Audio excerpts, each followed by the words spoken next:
తిరుమల లడ్డూ కల్తీలో కుట్ర కోణం ఉందని సీఎం చంద్రబాబు నాయుడు అసెంబ్లీలో మాట్లాడారు. తిరుమల శ్రీవారి లడ్డూ కల్తీన ఈ వ్యవహారంపై అసెంబ్లీలో ఆయన మాట్లాడుతూ గత పాలకుల వల్ల జరిగిన లడ్డూ కల్తీపై ప్రతి భక్తుడు ఆవేదన వ్యక్తం చేశారని సీఎం చంద్రబాబు తెలిపారు. జగన్ ప్రభుత్వంలో ఆలయాలపై దాడులు జరిగినా పట్టించుకోలేదని ఆయన గుర్తు చేశారు. వైసీపీ గవర్నమెంట్ లో ప్రతి ఒక్కరూ బాధితులేనని వ్యాఖ్యానించారు. 2024లో ముఖ్యమంత్రి అయిన వెంటనే తిరుమల తిరుపతి దేవస్థానం ప్రక్షాళనపై ఫోకస్ పెట్టామని చెప్పారు. తన వద్దకు వచ్చిన ఎన్డీడీబీ రిపోర్టు వివరాలు వెల్లడించానని సీఎం చంద్రబాబు పేర్కొన్నారు.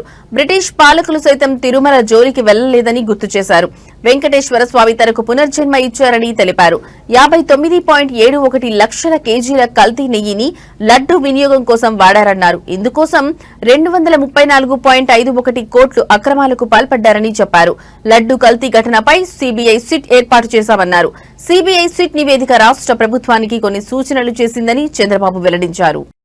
ఎగ్జాక్ట్ గా మేము జూలై గవర్నమెంట్ ఫామ్ చేసిన వెంటనే ఈఓ శాంపుల్స్ తీసి నాసి రకం ఉందనే ఉద్దేశంతో రిపోర్ట్ పంపించి ఎన్డీడీ పంపించారు.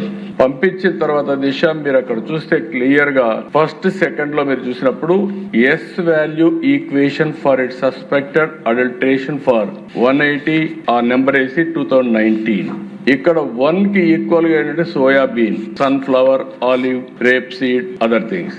2కి ఎస్ వాల్యూలో మీరు చూస్తే కోకోనట్, పామ్ కెర్నల్, 3కి పామ్ ఆయిల్ అండ్ బీఫ్ టాలో, 4కి లార్డ్, 5కి వచ్చి టోటల్.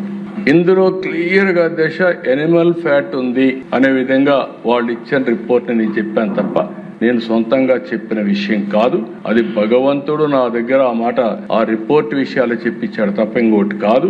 దాని మీద ఇప్పటికి కూడా నేను చెప్తున్నా, ఈ రిపోర్ట్ ని బేస్ చేసుకుని ఆ రోజు నేను మాట్లాడాలని మరొక్కసారి మీ అందరికి కూడా విజ్ఞప్తి చేస్తున్నా.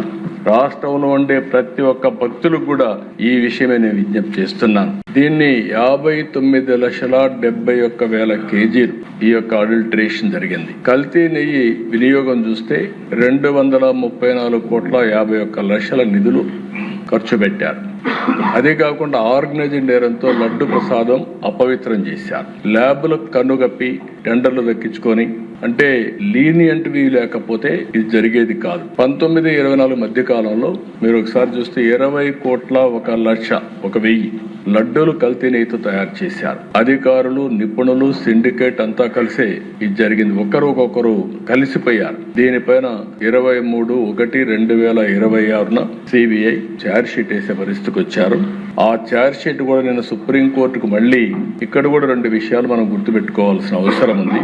ఈ కేసు ఏదైతే నా నోటీస్కి వచ్చినప్పుడు నేను ఆ రిపోర్ట్ బేస్ చేసుకొని అనౌన్స్ చేశాం. ఉప ముఖ్యమంత్రి గారు చెప్పినట్టు ఆ రోజు మేము అందరం కూడా ఆలోచించుకొని అనౌన్స్ చేశాం. అనౌన్స్ అంటే నేను చెప్పాను, అడిగితే కూడా నేను వివరాలు చెప్పాను. అది అయిన తర్వాత దీని మీద ఒక సిట్ వేయాలని మేము ఆలోచించాం. ఇలాంటివి పునరావృతం కాకుండా చేయడానికి ఒక సిట్ వేయాలని చెప్పి ఆలోచిస్తే దానిపైన ఛాలెంజెస్ సుప్రీంకోర్టు పోవడం, సుప్రీంకోర్టు దీని మీద అధ్యయనం చేసిన తర్వాత ఇది రాజకీయ కాంట్రవర్సీ ఉండకూడదనే ఉద్దేశంతో రాష్ట్ర ప్రభుత్వం, కేంద్ర ప్రభుత్వం అధికారులతో ఒక సిట్ ఒకటేసి సిబిఐ ఆధ్వర్యంలో ఎంక్వైరీ చేయమని ఒక సిట్ కాన్స్టిట్యూట్ చేసే పరిస్థితికి వచ్చారు.